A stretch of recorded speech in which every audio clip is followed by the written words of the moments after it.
உறவுகள் என்றால் என்ன? இரண்டு மனிதர்கள் ஒன்றாக வாழ்வதா அல்லது இரண்டு உடல்கள் அருகில் இருப்பதா? உண்மையில் உறவுகள் என்பது உடலை விட மனம் தொடர்புடையது.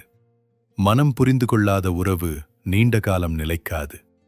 மரியாதை இல்லாத உறவு அமைதியை இழக்கும். மனநிலை இணைவு இல்லாத உறவு வெறுமையாக மாறும். காமசூத்திரம் என்றால் பலருக்கும் வெறும் உடல் இன்பம் பற்றிய எண்ணமே வருகிறது.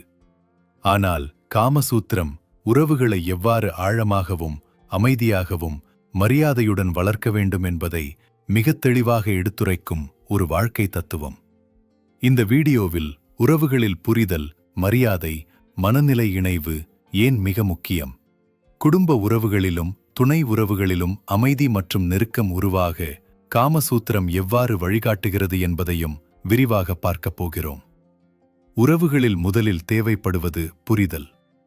புரிதல் இல்லாமல் எந்த உறவும் நீண்ட நாள் பயணிக்காது. புரிதல் என்றால் ஒருவரின் சுருவரின் சொற்களை மட்டும் கேட்பது அல்ல, அவர்களின் மௌனத்தையும் புரிந்து கொள்வது, அவர்களின் மனநிலையையும் உணர்வது, அவர்கள் ஏன் இப்படி செய்கிறார்கள் என்பதை கேள்வி கேட்காமல் உணர முயற்சிப்பது. காமசூத்திரம் உறவுகளை உடல் அடிப்படையில் மட்டும் பார்க்கவில்லை, மனம் மனத்தோடு இணையும் போதுதான் உண்மையான இணைவு உருவாகும் என்று வலியுறுத்துகிறது. ஒரு துணையின் ஆசைகள், விருப்பங்கள், பயங்கள், எதிர்பார்ப்புகள் இவை அனைத்தையும் புரிந்து கொள்ளும் முயற்சியே உறவை ஆழமாக்கும் முதல் படி. புரிதல் இல்லாத உறவில் சிறிய விஷயங்களே பெரிய பிரச்சனையாக மாறும். ஆனால் புரிதல் உள்ள உறவில் பெரிய பிரச்சனைகளும் உரையாடலால் கரையும். மரியாதை இல்லாமல் எந்த உறவும் புனிதமாக இருக்காது. அன்பு இருக்கலாம், ஆசை இருக்கலாம், ஆனால் மரியாதைகளாம். ஆனால் மரியாதை இல்லை என்றால் உறவு மெதுவாக உடைந்து போகும். காமசூத்திரம் மிகத் தெளிவாக சொல்வது ஒன்று: ஒருவரை இன்பத்திற்கான பொருளாக பார்க்காதே, அவர்களை ஒரு முழுமையான மனிதராக மதிக்க வேண்டும். மரியாதை என்றால் பயமில்லை, அது சம்மதம், அது எல்லைகளை மதிப்பது, அது மற்றவரின் உணர்வுகளை காயப்படுத்தாமல் இருப்பது. குடும்ப உறவுகளிலும் இதே விதிதான். துணையை, பெற்றோரை, குழந்தைகளை அவர்களது உணர்வுகளோடு மதிக்கும்போதுதான் வீட்டில் அமைதி நிலவுகிறது. மரியாதை என்பது உறவை கட்டுப்படுத்தும் சங்கிலி அல்ல, அது உறவை பாதுகாக்கும் கவசம். பல உறவுகளில் உடல் அருகாமை இருக்கிறது, ஆனால் மனம் தூரத்தில் இருக்கிறது. இதுவே இன்று அதிகம் காணப்படும் வலி. காமசூத்திரம் சொல்லும் முக்கியமான கருத்து: மனநிலை இணைவு இல்லாமல் உடல் இணைவு வெறுமைதான். மனநிலை இணைவு என்றால் ஒருவரின் மகிழ்ச்சியில் மகிழ்வது, ஒருவரின் கவலையில் துணை நிற்பது, சொல்லாமலேயே புரிந்து கொள்வது. இந்த இணைவு உருவானால் உறவு ஒரு கடமையாக இல்லை, அது ஒரு பயணமாக மாறும். காமசூத்திரம் உறவை ஒரு அனுபவமாக பார்க்கச் சொல்கிறது. பகிர்ந்து கொள்ளும் அனுபவம், வளர்ந்து செல்லும் அனுபவம், ஒன்றாக உயர்ந்து செல்லும் அனுபவம். குடும்ப வாழ்க்கையில் அமைதி என்பது தானாக வராது, அதை உருவாக்க வேண்டும்.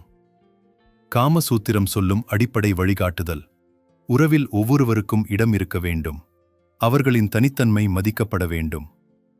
துணை உறவுகளில் ஒருவர் மேலோங்கி நிற்கும் உறவு நீடிக்காது, ஒருவர் அடங்கி போகும் உறவும் நிலைக்காது. சமநிலைதான் முக்கியம். இந்த சமநிலையை உருவாக்க பேச வேண்டும், கேட்க வேண்டும், புரிந்து கொள்ள வேண்டும்.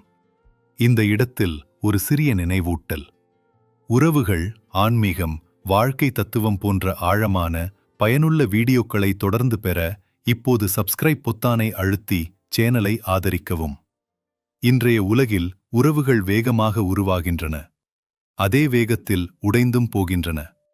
காரணம் காமம் அல்ல, காரணம் புரிதல் இல்லாமை, மரியாதை இல்லாமை, மனநிலை இணைவு இல்லாமை. இந்த காலத்தில் தான் காமசூத்திரம் சொல்லும் உறவு தத்துவம் மிகவும் தேவையாகிறது. அது கட்டுப்பாடுகளை விதிக்கவில்லை, அது விழிப்புணர்வை உருவாக்குகிறது. உறவை அனுபவிக்க கற்றுத்தருகிறது, உறவை பாதுகாக்க கற்றுத்தருகிறது. உறவிறது உறவின் மூலம் மனிதன் வளர கற்றுத்தருகிறது. உறவுகளில் புரிதல், மரியாதை, மனநிலை இணைவு இவை மூன்றும் இல்லாமல் எந்த உறவும் முழுமையடையாது. காமசூத்திரம் வெறும் உடல் இன்பம் பற்றிய நூல் அல்ல, அது உறவுகளை எவ்வாறு அழகாக, ஆழமாக, அமைதியாக வாழ வேண்டும் என்பதை சொல்லும் வாழ்க்கை வழிகாட்டி. இந்த பார்வையுடன் உறவுகளை அணுகினால் குடும்பம் ஒரு சுமையாக இருக்காது. துணை உறவு ஒரு போராட்டமாக இருக்காது. அது மனநிறைவும் அமைதியும் நெருக்கமும் நிறைந்த ஒரு அர்த்தமுள்ள பயணமாக மாறும். இந்த பயணத்தில் தொடர்ந்து இணைந்திருக்க, அறிவும் விழிப்புணர்வும் தரும் இத்தகைய வீடியோக்களை தவறவிடாமல் பார்க்க சேனலை சப்ஸ்கிரைப் செய்து அருகிலிருங்கள்.